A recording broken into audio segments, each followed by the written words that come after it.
fala hoje, eu vou seguir exatamente esse caminho. Eu vou começar apresentando um pouquinho sobre o que significa, como é esse fenômeno do refugiado, da pessoa em situação de refúgio. O que significa isso? Isso é um fenômeno recente, não é? Existe alguma instituição, alguma organização que estuda, que acompanha esse processo no mundo hoje? E aí, depois disso, eu vou trazer a contribuição da doutrina espírita para nós aprofundarmos, de acordo com essa ótica que abraçamos, esse fenômeno que a gente intitulou aí de refugiados. Vocês têm, eu acredito, a maioria deve ter o meu e-mail, a gente não vai ter um espaço aqui para perguntas, mas caso alguém tenha alguma colaboração, depois a indicação de alguma fonte, e queira entrar em contato comigo, é só me mandar um e-mail, porque, mais uma vez, o que eu quero dizer aqui é que é um tema que não existe na codificação, e nem em obra subsidiária. Eu busquei em Joana qualquer coisa, porque Divaldo anda desde muitas décadas fazendo palestra em países que são países que têm uma situação difícil, complicada, de guerras, de conflitos, e que, portanto, tem um processo migratório importante, e às vezes Joana recebe mensagens, ele recebe mensagens de Joana nessas viagens nesses países, mas eu não consegui localizar nada específico de Joana ou de qualquer outro autor falando diretamente sobre esse assunto. Então, a minha busca foi tentar pegar aquilo que a gente já sabe, em termos de princípios fundamentais da doutrina, e então aplicar a esse fenômeno. Se alguém, portanto, souber de alguma coisa mais específica, eu vou ficar muito alegre se a pessoa puder compartilhar comigo por e-mail. Bem, deixa eu ver se eu vou conseguir que vocês vejam, né? Eu fiz questão de colocar essa imagem no fundo, porque eu acredito que de umas décadas para cá, essa é uma imagem que ela é representativa dessa questão dos refugiados. Então, pessoas se aventuram no mar, no desespero de sair de um contexto muito difícil, de violência, ou de fome, ou de outro tipo de privação, seja de liberdade, seja qualquer outro. Então, essa imagem de um bote muito frágil, cheio de pessoas, de crianças, de bebês, tentando alcançar um território, um estado em que elas tenham uma vida mais digna, uma vida mais segura, e isso é bem representativo, essa imagem, eu acredito. Então, eu escolhi como o fundo desse primeiro slide, porque eu tenho certeza que todos nós aqui já vimos alguma cena parecida em algum jornal, em alguma matéria, seja na televisão, seja em qualquer outro e-mail. Então, o nosso tema está aí, a visão espírita sobre os refugiados. Passou o slide para vocês? Não. Não, Tânia. Pois é, no mesmo problema que a gente teve. Espera aí. Ontem nós tivemos esse problema e eu não sei exatamente... Você abre, minimiza, vai lá e compartilha de novo, e aí você vai buscar que está aberta. Pois é, mas tem dois abertos aqui. Um deve estar em apresentação e o outro não. Só está ele aberto. Então, peraí, deixa eu ver aqui. Vocês estão vendo agora? Acho que sim. Agora está no slide 2, já está na apresentação. É um menininho, Sim. né? Que está aparecendo para vocês. Isso. Então, para mostrar que esse tema... Obrigada, Ricardo. Para mostrar que esse tema não é um tema muito recente, porque, na verdade, o que vem chamando a atenção nesse ano de 2022? São os refugiados da Ucrânia em função da guerra, Rússia e Ucrânia. Então, essas imagens das pessoas fugindo de lá, só com a roupa do corpo, largando tudo que tem, naquele desespero de salvar a si mesmo, de salvar a família, vem sendo o fenômeno de refúgio, de refugiados desse ano de 2022. Mas, certamente, vocês vão se recordar dessa imagem, que já é antiga, vejam vocês, isso aconteceu em 2015, e rodou o mundo, que foi exatamente nesse contexto, um barco cheio de refugiados, em que houve uma turbulência muito grande no mar, e eles acabaram, esse barco acabou virando, e muitos morreram, inclusive os filhos todos desse pai e o menininho mais novo chamado Aylan Kurd. Eles estavam fugindo da Síria, a guerra da Síria completou, se não me engano, 10 anos, o ano passado, isso foi em 2015, então foi aí nos anos iniciais da guerra que isso aconteceu, e vejam que interessante, isso aconteceu, as pessoas ficaram muito chocadas, houve uma movimentação, mas acaba caindo no esquecimento, porque a grande verdade é que a mídia ela vai substituindo os eventos em que ela joga uma luz, em que ela vai colocar um foco. E as outras coisas acabam caindo no esquecimento e nunca mais se fala a respeito. Mas o fato é que a guerra da Síria continua e, em termos quantitativos, o maior número de refugiados hoje é de lá ainda, são de pessoas fugindo desse contexto, porque a Síria ainda está em guerra. Então, infelizmente, os refugiados ou pessoas em busca de refúgio é uma tragédia que vem se repetindo no século XXI e permanecendo aí de uma forma recorrente por causa de problemas em diversos países e por variadas causas. Agora, bom, essa imagem aqui é uma imagem mais recente, é uma das imagens que eu busquei na internet que mostra pessoas fugindo da Ucrânia em busca de refúgio em países da Europa. A minha filha mais nova, ela está residindo em Hamburgo, na Alemanha, e ela me falou que lá eles têm recebido muitos desses imigrantes, e ela tem vizinhos, inclusive, que moram num apartamento, um casal, por exemplo, que mora num apartamento de 3 quartos e que disponibilizou um quarto para abrigar uma família, por exemplo. Ela, como mora num apartamento pequeno, ela é recém-casada, eles não puderam fazer esse tipo de auxílio, mas eles estão ajudando financeiramente e também se disponibilizando para serem voluntários, caso haja necessidade de alguma participação mais direta aí num voluntariado. Mas a gente vê ali, pelo rosto das pessoas, a preocupação, a gente vê o sofrimento estampado no rosto dessas pessoas. Então, eu trago alguns dados aqui, iniciais, porque apesar do Brasil ficar muito longe dessa situação mais recente, né? Nós temos aí um oceano entre nós não vivemos, como a minha filha lá na Alemanha, essa questão dos refugiados chegando, então as famílias se organizando para dar o abrigo possível, o acolhimento possível, mas a gente aqui vem passando por isso em alguns momentos. Então, o que a gente tem aí, por exemplo? Em 2018 e 2019, nós tivemos aquele início da situação difícil na Venezuela e vários venezuelanos entraram em Roraima, principalmente nessa cidadezinha chamada Pacaraíma, em busca de refúgio, fugindo da fome, fugindo da situação de violência que se instalou naquele país.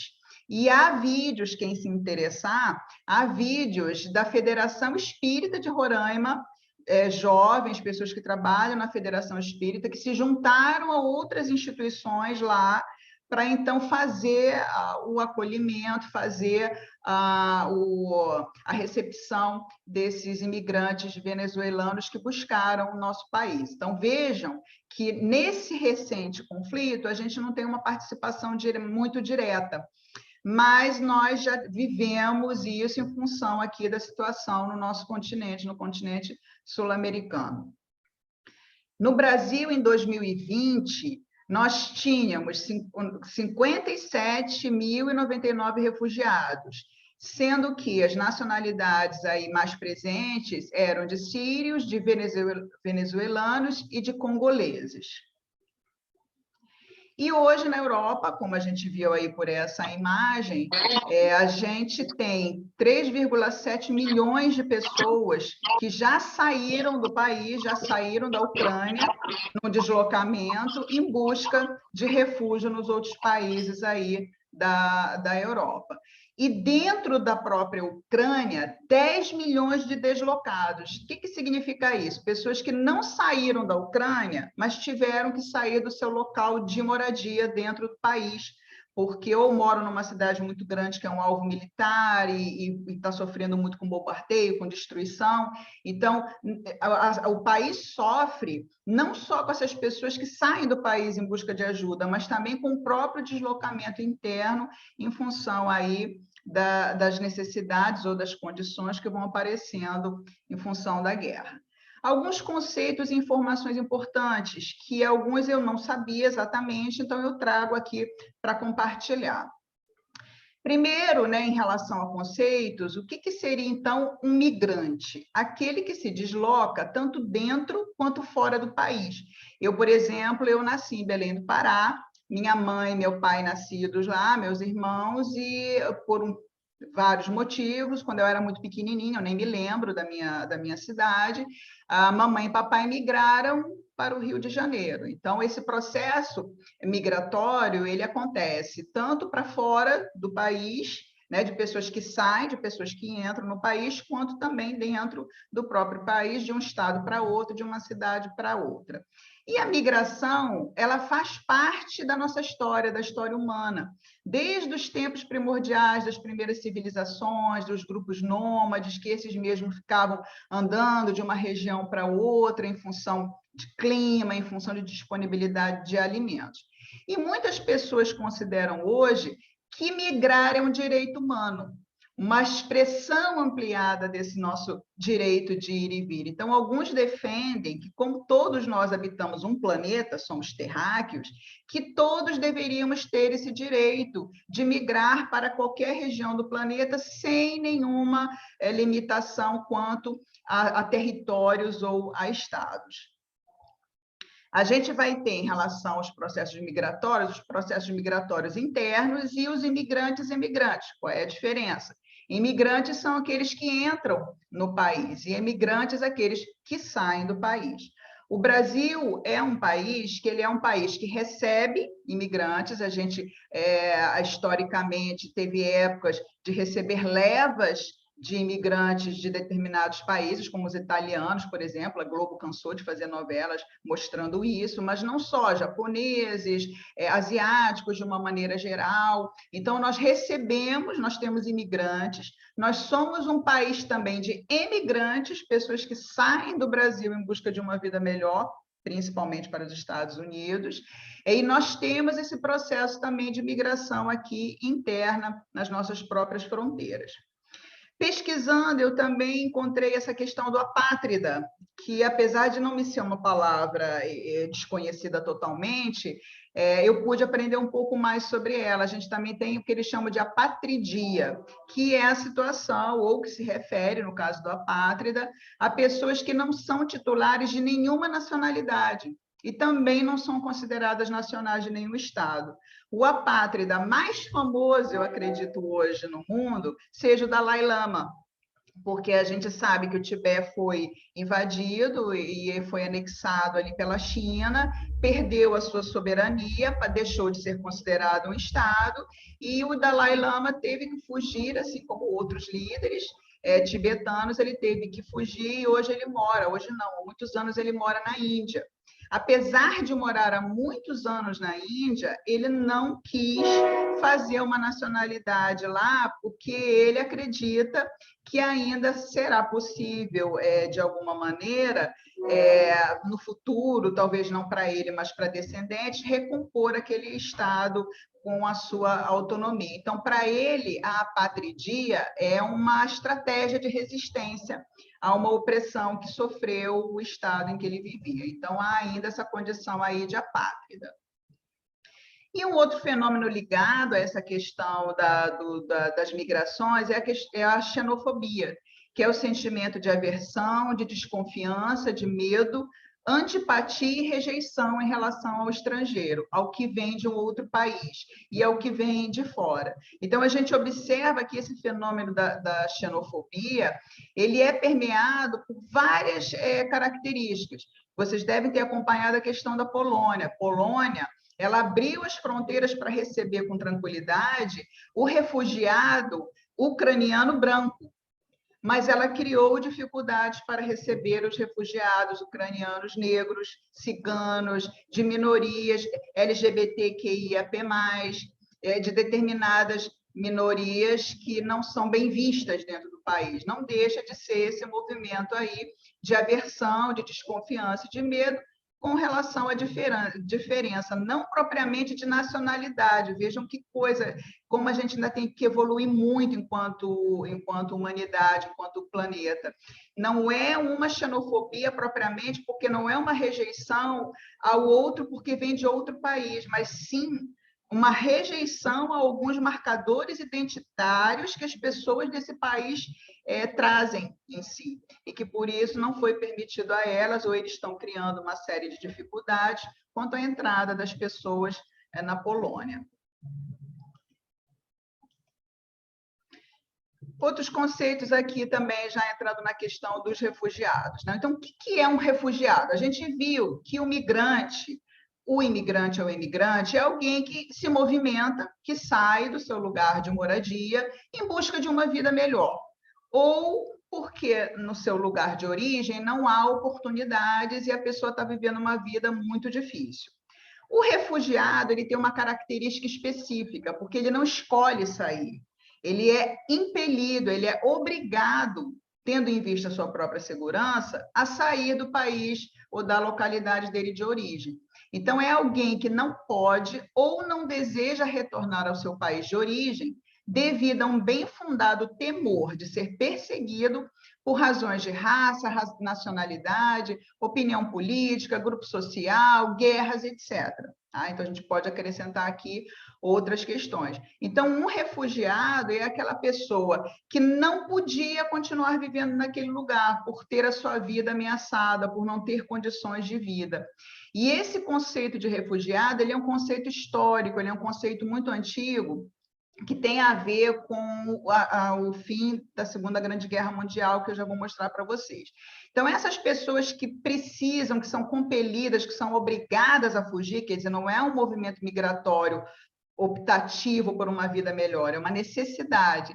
Elas chegam num determinado estado pedindo asilo. E esse asilo é uma concessão por um estado de proteção em seu território a pessoas de um outro estado que fogem de perseguição ou de um perigo grave, como está acontecendo agora lá na Ucrânia.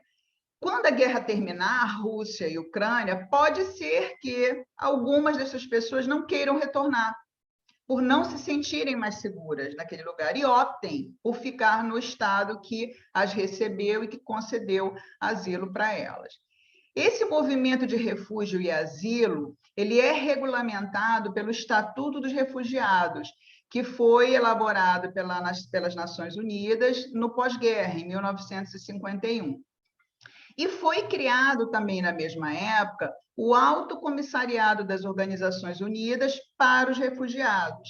Então, é essa instituição que hoje, não só no Brasil, como a gente vai ver, mas em várias partes do mundo, ela faz um trabalho belíssimo, um trabalho importantíssimo de ajudar essas pessoas que fogem, que estão saindo do seu país compelidas por algum perigo e procuram refúgio em outras nações. É a ACNUR que vai fazer esse trabalho, que vai ajudar a organizar esse trabalho. Nós somos signatários do Estatuto dos Refugiados, da Organização das Nações Unidas de 51, e nós temos aqui também o nosso estatuto, que é a Lei Brasileira de Refúgio, também conhecida como Estatuto do Refugiado, que é a Lei 9474, de 1997. E aqui está o símbolozinho da Agência da ONU para Refugiados, ou o Alto Comissariado das Organizações das Nações Unidas para os Refugiados. Vejam que bonitinho esse símbolo deles aqui, né? Quer dizer, uma pessoa com duas mãos abrigando essa pessoa. Eles têm um site, não só o original, em inglês, mas eles também têm a ACNUR Brasil, que ali tem um monte de informações. Foi lá nesse site que eu baixei alguns documentos, que eu peguei algumas definições, que eu tive conhecimento daqueles dados estatísticos que eu mostrei ali no início, foi consultando aí o site dessa agência, que eles são extremamente bem organizados. Aqui um exemplo do trabalho deles desse ano, agora, né, desse fim de semana. A Acadêmicos do Salgueiro, agora nesse desfile que aconteceu, 20 refugiados de 5 diferentes nacionalidades residentes no Rio de Janeiro desfilaram numa ala. Isso é uma parceria dessa agência da ONU para Refugiados e de uma instituição católica chamada Caritas, que também trabalha para ajudar essas pessoas que chegam no nosso país, esses imigrantes, sejam ou não em situação de refúgio. Então, é uma tentativa vejam que aí a gente tem só nesses 3 aí que a foto mostra, e essa é uma foto que está lá no site da agência, a gente vê aí, né, que há um sírio, provavelmente, né, esse rapaz que está aí, 2 pessoas de origem, me parece, africana, mas bem pode ser uma haitiana e uma africana, não sei exatamente porque lá só tem a foto. E aqui eles mostram como também é fácil para nós ajudar financeiramente. Então, com R$ 35,00, você garante um cobertor para proteger um refugiado do frio extremo. Com R$ 60,00, você oferece a uma criança refugiada um kit escolar com material, roupa e uma mochilinha para que ela possa frequentar as aulas. Com R$ 120,00, você dá a uma família refugiada um kit completo, contendo panelas, pratos, talheres, para que eles possam cozinhar. Então, se a gente está longe dessas zonas, como agora na guerra, que estão recebendo essas levas quantitativas grandes de refugiados, a gente não tem como ajudar diretamente, aqueles que têm essa facilidade de colaborar financeiramente com o trabalho da agência, para que eles possam promover e fazer esse auxílio chegar diretamente às pessoas.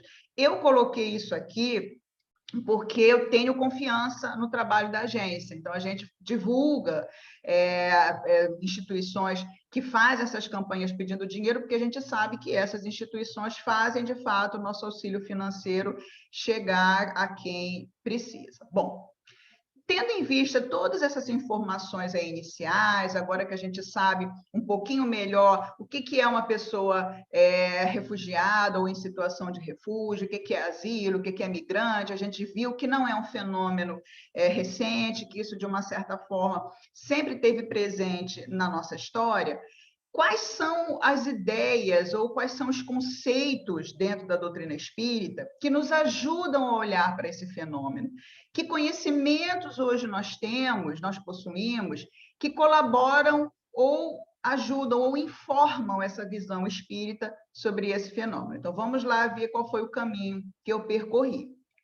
Quando a gente fala de território, de estado e de nascimento no determinado território, a gente está falando de pessoas que têm uma nacionalidade. A primeira coisa que a gente pode se perguntar é como é isso do espírito reencarnar ou nascer num determinado estado. Isso é feito com base em quê que os espíritos escolhem? É sabido que os povos têm algumas características marcantes. Os ingleses, por exemplo, a questão da pontualidade, os brasileiros, a espontaneidade e a alegria, e por aí vai. Quer dizer, os japoneses, os orientais, a disciplina. E essas características, segundo nos ensinam os espíritos, é porque espíritos simpatizam com as coletividades como nós simpatizamos com determinados indivíduos. E isso vai conferir um caráter distintivo dos povos. Então, a primeira coisa que faz a gente querer encarnar num determinado lugar do que em outro é essa afinidade que nós sentimos. Então, o espírito na erraticidade que desencarna e que é extremamente disciplinado pode falar assim, não, eu agora, na próxima encarnação, eu gostaria de nascer entre os orientais porque eu quero melhorar ainda mais a minha disciplina, porque tem uma afinidade com essa característica, e aí vários espíritos com essa mesma característica constituem esse caráter distintivo dos povos. Mas, porém, contudo, entretanto, todavia, assim como o espírito não tem sexo, assim como o espírito não tem cor, o espírito não tem nacionalidade. O espírito é espírito. Nós fomos criados, nós estamos habitando um planeta, mas a gente não tem necessariamente, a gente vai ver nas outras questões, nenhum planeta que a gente possa dizer eu sou desse planeta. A gente não é de lugar nenhum. O espírito não pertence estritamente a nenhum lugar, mas as nacionalidades, elas reúnem ali no determinado território espíritos que simpatizam entre si em função de características que têm em comum, e isso acaba consistindo uma característica do povo em si. Na questão 317, Kardec pergunta: os espíritas conservam o amor à pátria?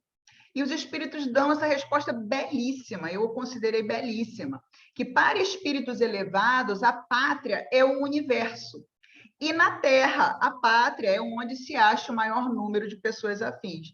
Então, olhem que resposta bonita até, eu acho até de uma certa maneira poético, a gente saber que a nossa pátria é o universo.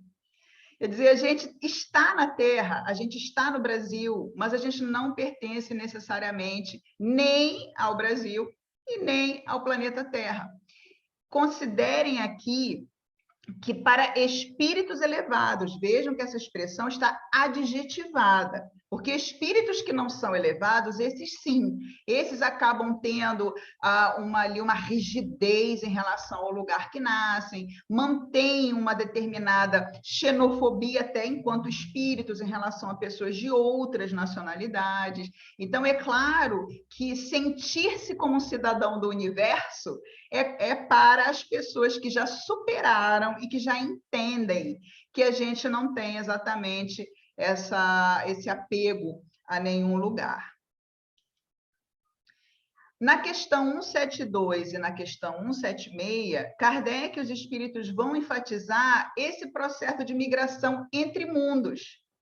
E isso é um diferencial, gente, isso é um diferencial da nossa doutrina, olha que legal isso. Quer dizer, nenhuma outra doutrina, a menos que eu saiba, tem isso como princípio, como ideia, que nós podemos migrar internamente nos nossos países, nós podemos migrar entre países no planeta que habitamos e nós podemos migrar entre mundos, porque todos os mundos são solidários.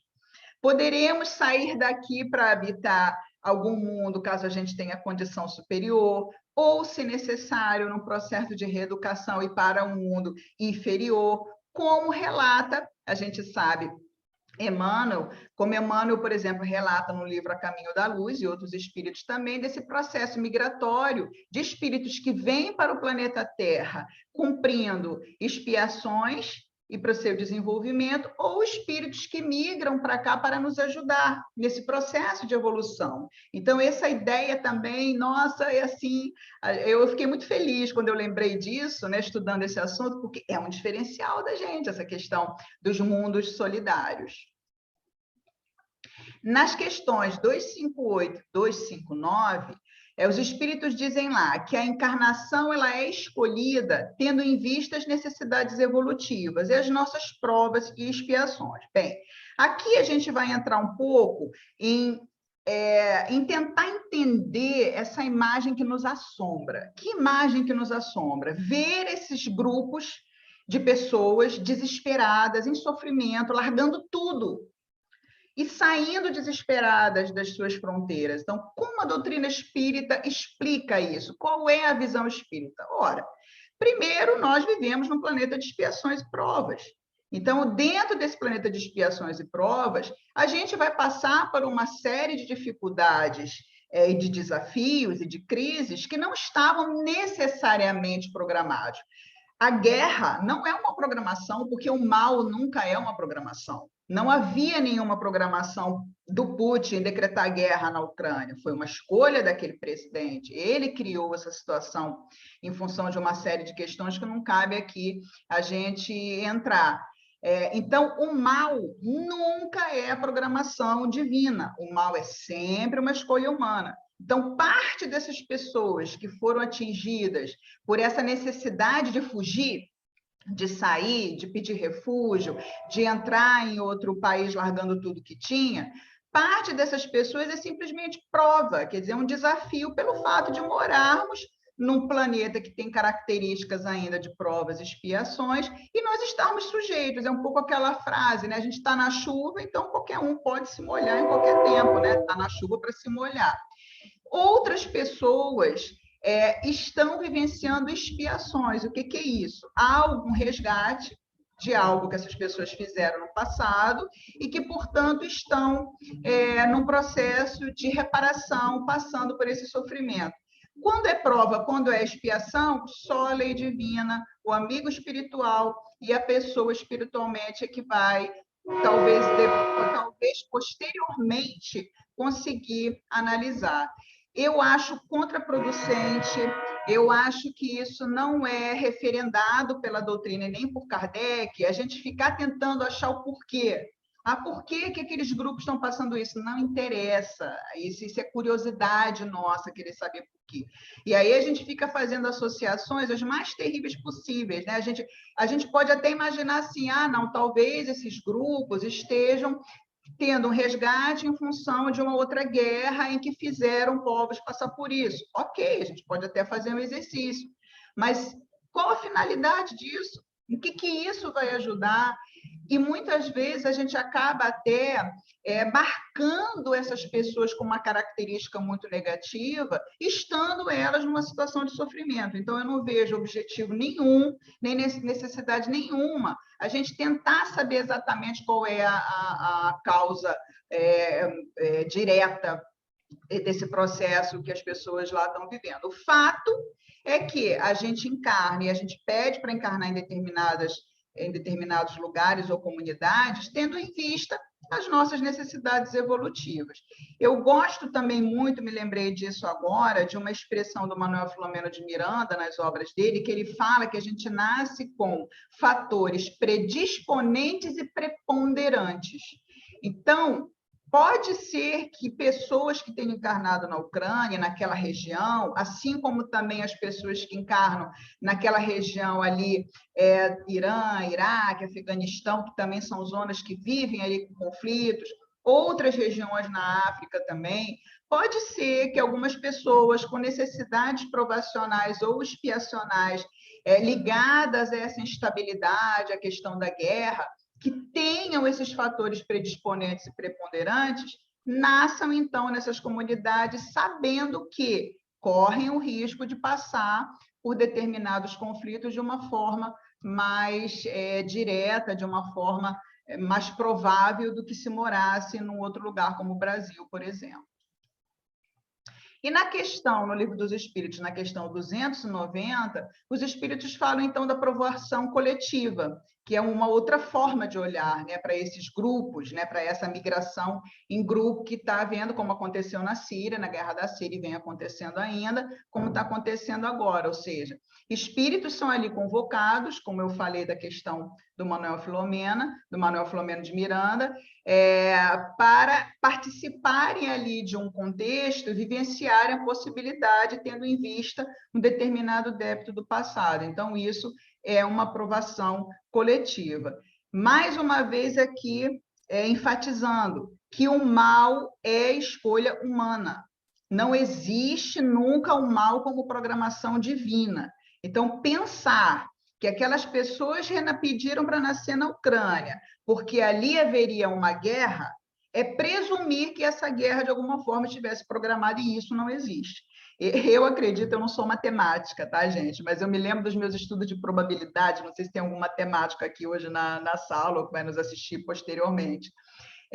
Eu acredito muito nos estudos de probabilidade. Eu acho que essas decisões na programação reencarnatória da gente, elas são muito em função desse cálculo de probabilidades. Então, não estava programada uma guerra ali, mas, tendo em vista os fatores presentes lá naquela região, haveria, não sei, estou chutando, tá? Para concluir o meu raciocínio, haveria, os espíritos sabem, a probabilidade de 90% de um conflito ser deflagrado ali, em algum momento por alguém. 90% e 10% que não. Então, a pessoa que tem uma necessidade nesse sentido, a lei, né, nessa programação, acaba colocando ali a pessoa naquela região, porém, nessa necessidade de vivenciar o mesmo débito. Não sei se eu fui clara, se todos entenderam, mas é uma dúvida que eu percebo em palestra com muita frequência. Uma vez me perguntaram, uma época que houve um estupro de uma criança aqui no Brasil, que engravidou, inclusive, eu fui fazer uma palestra e a pessoa me perguntou isso, mas o estuprador não veio para estuprar a criança? Isso é um absurdo do pensamento. É a gente utilizar uns princípios, umas premissas tão profundas, tão éticas, que a gente aprende no Espiritismo, para justificar um ato hediondo. Então, eu expliquei para essa pessoa, eu falei, não, Ninguém vem para estuprar ninguém, ninguém vem para decretar guerra, ninguém vem para fazer um holocausto, ninguém vem com uma programação para o mal. Agora, claro que existe aí nos estudos das pessoas e das coletividades um estudo de probabilidade. Então, os espíritos, quando analisam a minha vida, dá um exemplo bobo aqui. Então, eles olham para mim antes de encarnar e eles falam assim, a Tânia é um espírito que, pelo seu história das suas encarnações passadas, ela tem 80% de chance de se envolver com drogas, devido à história que ela tem no passado, de já ter vivido coisas assim. Então, ela tem uma probabilidade maior de se envolver, mas isso não implica que eu vá me envolver, porque a gente sempre tem a nossa liberdade, o nosso livre-arbítrio. E Jesus mostrou isso com beijo em Judas, na hora que Judas foi procurado, que até o último momento Jesus perguntou, amigo, a que vieste?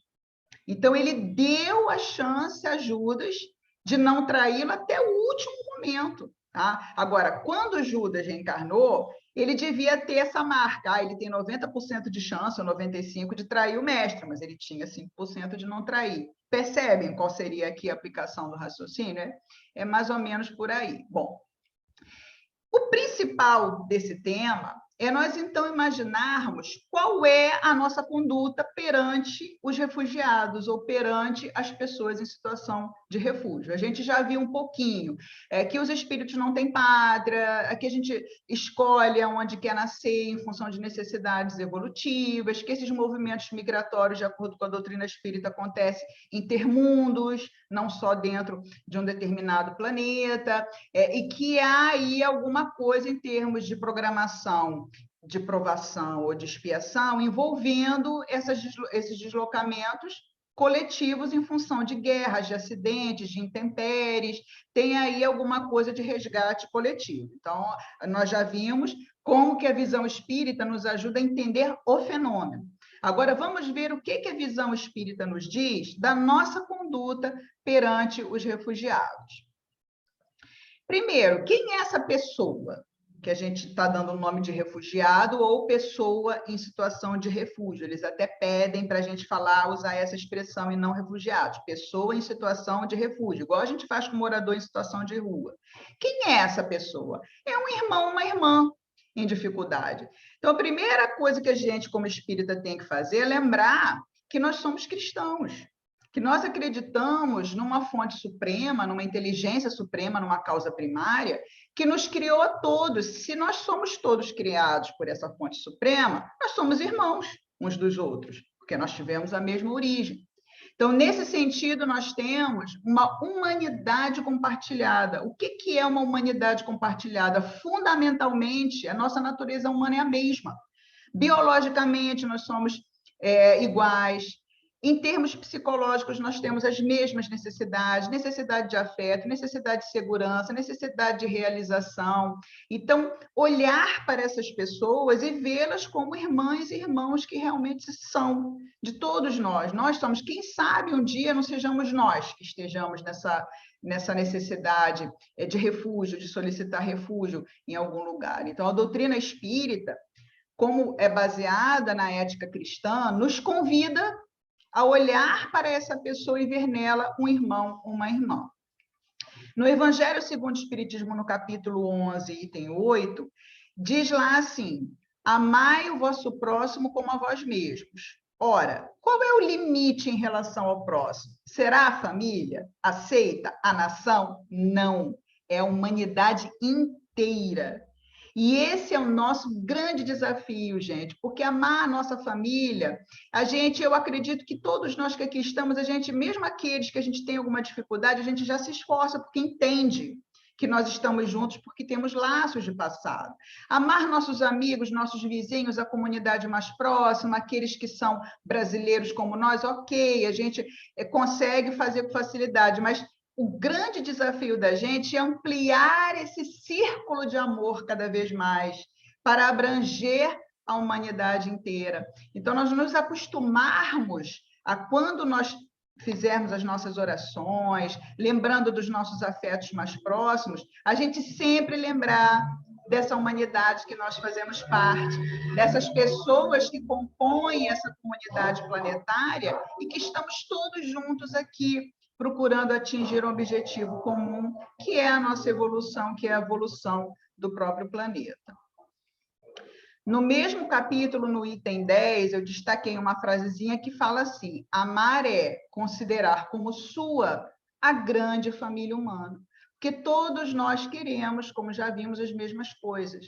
Quer dizer, não vai ser nem a seita, nem a nação, nem a orientação sexual, nem a etnia, nada disso deve ser visto como um argumento que fundamente uma exclusão, uma separação. Até porque, pelo próprio princípio da reencarnação, nós hoje estamos num corpo, numa determinada território, numa determinada condição social, na próxima encarnação podemos estar noutra completamente diferente.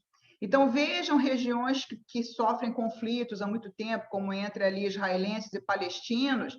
Palestinos podem encarnar como israelenses e vice-versa. Então, na verdade, nós somos uma grande família. E um dia, eu sei que ainda falta muito, a gente não vai assistir isso na atual encarnação, talvez nem nossos filhos, ou quiçá netos, mas em algum momento a gente vai ter essa visão aí da imensa família humana, como a gente fazendo parte dela. E na questão 789, que também é uma questão muito interessante, Kardec pergunta se no futuro nós formaremos nós do mundo todo uma só nação. E os espíritos dizem que não, que é impossível formarmos uma só nação, mas que os povos praticarão a caridade entre si. Então, é uma obrigação nossa, enquanto povo brasileiro, prestar a solidariedade e a caridade em relação a outros povos. E os espíritos dizem que a gente não vai formar uma só nação, por quê? Porque há a diferença da linguagem, há a diferença climática, há a diferença de cultura, então a gente não vai ser todo mundo igual falando a mesma língua, mas nós vamos ter uma interação maior, vamos nos dar conta da nossa interdependência, vamos nos amar fraternalmente, com mais espontaneidade e facilidade. Então, aqui foram os trechinhos que eu trouxe, que eu achei da doutrina espírita que podem nos ajudar. E eu trago aqui um exemplo, é um pequeno artigo da Diane Português, intitulado Acompanhando o Refugiado do Paquistão na Alemanha. A autora é uma psicóloga, viveu entre 2014 e 2016 na Alemanha, quando ela fazia o doutorado dela. E nessa época, ela na universidade, ela fazia parte dos estudos migratórios. Então, ela foi procurada por uma pessoa na faculdade pedindo ajuda para um imigrante, dizendo que o imigrante estava fazendo uma ideação suicida, estava deprimido e as pessoas estavam muito preocupadas com ele. Qual é a história desse rapaz?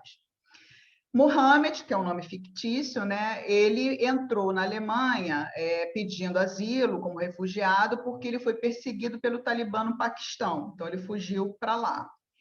Ele não pode voltar para o país e nem entrar em contato com pais e amigos para dizer onde está e por que ele fugiu. Então, de uma hora para outra, ele simplesmente sumiu. E nem pais, nem amigos nunca mais tiveram notícia dele. Gente, exercitem a empatia e se coloquem no lugar desse jovem, dessa pessoa, porque é um jovem. Você foge do seu país sem para outro, sem dominar a língua a princípio, e você não pode sequer entrar em contato, porque se você fizer isso, você vai colocar os seus pais e seus amigos em perigo. Imaginem só.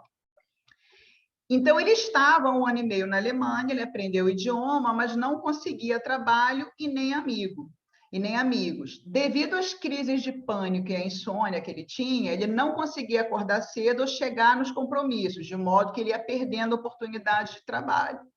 E devido à desconfiança de estar sendo perseguido, não consegue criar laços com novos amigos, devido à falta de memória ligada aos remédios, não consegue iniciar um curso na universidade. Então, vocês imaginem esse jovem, ele simplesmente estava vivendo ali isolado no país, ele conseguiu asilo, ele estava lá, mas completamente isolado da coletividade. E por que eu trouxe esse caso aqui do refugiado do Paquistão na Alemanha? Porque nós não sabemos o que vai acontecer no futuro. Não sabemos, essa aqui é a verdade. A gente torce para que esse conflito fique restrito, a gente torce para que outros dirigentes não tenham decisões como Putin tomou de iniciar um conflito, mas a verdade é que a gente não sabe. A gente não sabe, porque livre-arbítrio é assim mesmo, não tem como a gente saber. E talvez um dia a gente se veja diante dessa necessidade de acolher no nosso país, no nosso estado, na nossa cidade, pessoas na situação do Mohammed, que tudo que querem é alguém que lhes receba fraternalmente, que o integre afetivamente, que é isso que a Diane Português começou a fazer com esse jovem, quer dizer, é tentar mostrar para ele ver opções de integração afetiva, de integração social, para que ele pudesse superar a ideação suicida que ele já estava construindo. Então, a palavra aqui, que eu já estou me encaminhando para o finalzinho, acolhimento. E essa palavra é uma palavra linda, que a gente usa muito na psicologia, quando a gente acolhe o paciente, que talvez os médicos, alguns usem, acolher também os seus pacientes. Então, o acolhimento é isso, é a gente abrigar a pessoa afetivamente, é você dar abrigo à pessoa, é você proteger, dar segurança, acolher. Olha só, a gente escutando essa palavra, não dá a vocês uma expressão assim de coberta quentinha, abraço, e uma xícara de chá, de café, uma sopa quentinha. Sempre que eu ouço essa palavra acolhimento, eu lembro desse pacote aí completo, né? Aquele aconchego gostoso, que lembra muito o aconchego de mãe, aconchego de vó, num pé de um fogão a lenha, quer dizer, tudo que pode ser fornecido à pessoa, que faça com que a pessoa se sinta melhor, que aumente o bem-estar dela. Se nós não pudermos fazer isso de forma mais direta, porque estamos longe no momento, que façamos através das nossas orações, que façamos através da nossa iniciativa até de ajuda financeira. E aí eu trago para encerrar o famoso trecho de Jesus em que ele fala lá como se fosse uma parábola, né? Como que vai ser feita a separação dos justos daqueles que não são justos? Está em Mateus capítulo 25. Então, Jesus diz assim: então dirá o rei aos que estiverem à sua direita: vinde benditos do meu Pai, possuí por herança o reino que vos está preparado desde a fundação do mundo. Porque tive fome, deste-me de comer, tive sede, deste-me de beber, era estrangeiro e hospedaste-me.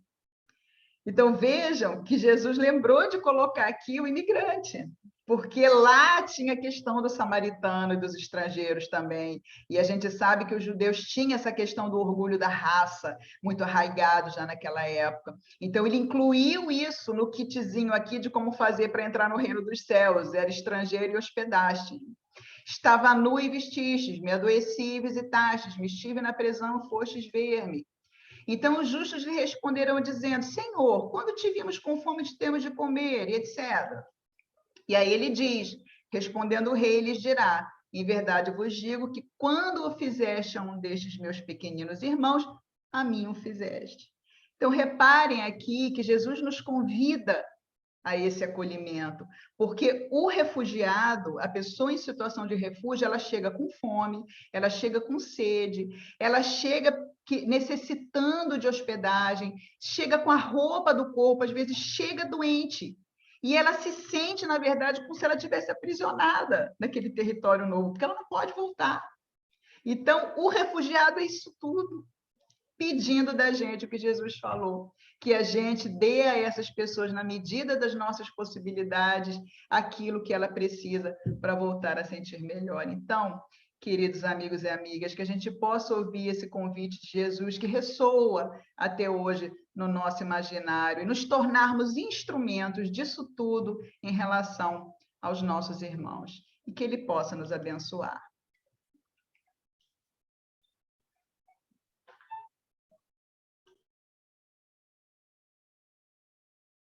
Bom, vamos lá,